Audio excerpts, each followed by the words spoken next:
Você já se sentiu pressionada a escolher um papel dentro do seu relacionamento? Já te chamaram de passiva como se isso fosse um defeito? Ou então te jogaram aquele comentário: "Ah, você é a ativa, né?" Como se isso resumisse tudo o que você é? Pois é. No universo lésbico, ainda existem muitas ideias presas a rótulos que tentam encaixar mulheres dentro de caixinhas. Ativa, passiva, relativa. 3 palavras que parecem inofensivas, mas que carregam uma bagagem pesada. E se eu te disser que entender de onde elas vêm e por que elas existem, pode te libertar de muita insegurança e até melhorar a forma como você vive seu desejo, seu amor, sua liberdade? Hoje a gente vai conversar de verdade, sem tabu, sem filtro e sem vergonha. Porque ser lésbica não é um papel que você representa. É uma forma inteira e única de se relacionar com outra mulher. E você não precisa caber em nenhum molde para viver isso com plenitude. Vamos lá, para entender o impacto que essas palavras têm hoje, a gente precisa olhar um pouquinho para o passado. E não precisa ser historiadora para isso, não. Basta prestar atenção em como a sociedade construiu a sexualidade feminina, sempre com base em um olhar masculino. No mundo hétero, a relação é sempre moldada pela ideia de que alguém ativa e alguém recebe. E por muito tempo, quando mulheres começaram a se relacionar entre si, essa lógica foi simplesmente copiada, mesmo sem fazer sentido. A pornografia teve um papel gigante nisso. Nos filmes pornôs, as representações de casais lésbicos eram, e ainda são, feitas para agradar o olhar masculino. E aí, para facilitar o entendimento do público hétero, se criaram esses rótulos. A mulher que penetra, a que domina, a que conduz, virou a ativa. A que recebe, que se entrega, virou a passiva. E a relativa, aquela que não se decide. Simples, né? Simples e redutor. Porque nenhuma dessas palavras dá conta da complexidade do desejo entre 2 mulheres. Mas mesmo assim, a gente cresceu ouvindo esses termos. Eles se infiltraram nas conversas, nos aplicativos, nas relações. E, de repente, estavam ali, moldando expectativas, pressionando comportamentos, criando frustrações. Mas calma, antes de jogar tudo fora, vamos entender o que realmente significam esses termos hoje. Porque sim, ainda tem muita mulher lésbica que se identifica com eles. E tudo bem. O problema não é se reconhecer como ativa, passiva ou relativa. O problema é quando isso vira regra, prisão, cobrança. De forma bem direta, ser ativa, hoje, significa ser aquela mulher que gosta de tomar a frente, de conduzir, de provocar. Muitas vezes, ela é quem inicia o contato físico, quem tem uma postura mais dominante na hora H. Mas isso não significa, de forma alguma, que ela é a masculina da relação. Desejo não tem gênero fixo. Atitude também não. Já a passiva é aquela que prefere ser conduzida, receber carinho, atenção, estímulo. Mas isso não é sinônimo de ser submissa, muito pelo contrário. Muita mulher passiva tem um poder de entrega profundo, um prazer em se deixar sentir que é absolutamente potente. Só que, infelizmente, ela ainda é vista por muita gente como menos intensa, menos ativa sexualmente, o que é uma distorção total. E a relativa? Ah, a relativa é maravilhosa. É aquela que flui. Que pode ser ativa hoje, passiva, amanhã. Que não se limita. Que se adapta ao momento, à conexão com a parceira, ao clima. E às vezes, nem se preocupa com isso. Ela só sente. Ela vive. Ela se entrega à vibe. E sabe o que é mais curioso? A maioria das mulheres lésbicas, reais, eu tô falando de mulheres de carne, osso, sentimento e tesão, são relativas. Porque desejo não é fixo. Ele muda.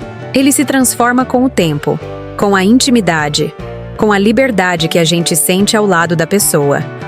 Mas por que então ainda existe tanto julgamento por trás desses termos?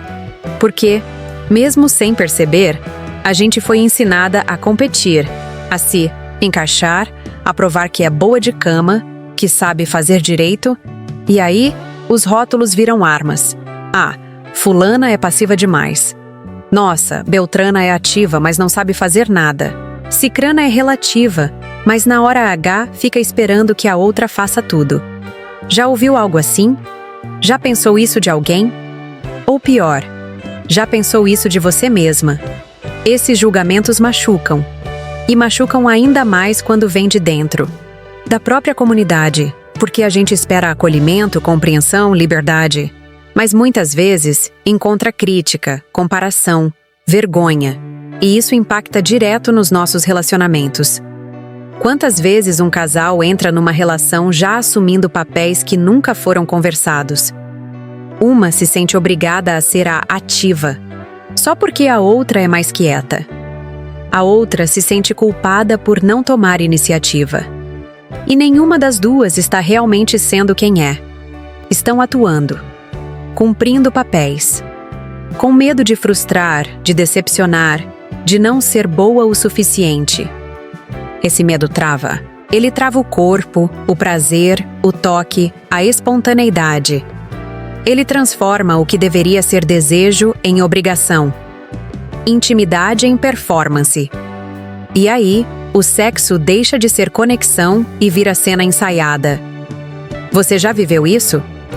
Você já fingiu estar confortável num papel só para não perder alguém? Agora imagina o contrário.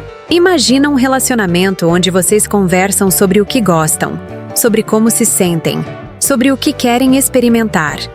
Onde não existe cobrança para ser ativa, passiva ou qualquer outra coisa.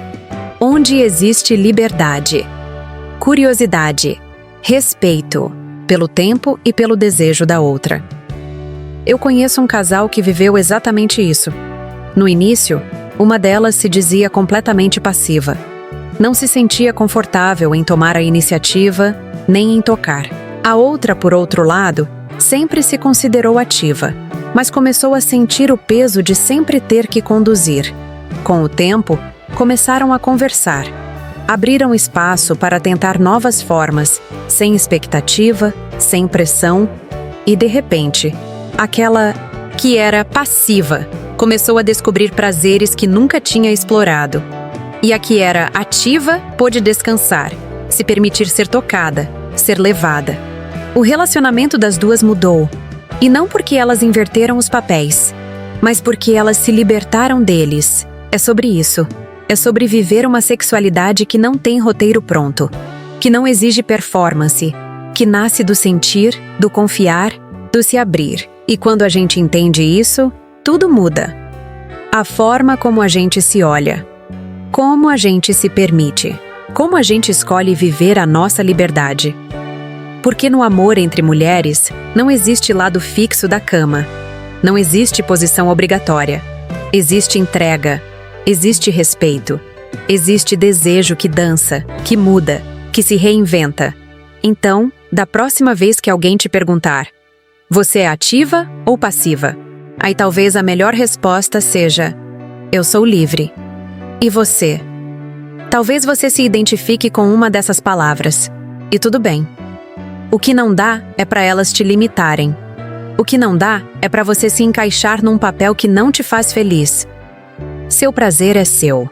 Sua conexão é única. E você não precisa se explicar para ninguém. E se você se sentiu pressionada a se encaixar em algum papel, comenta aqui. Compartilhe a sua experiência.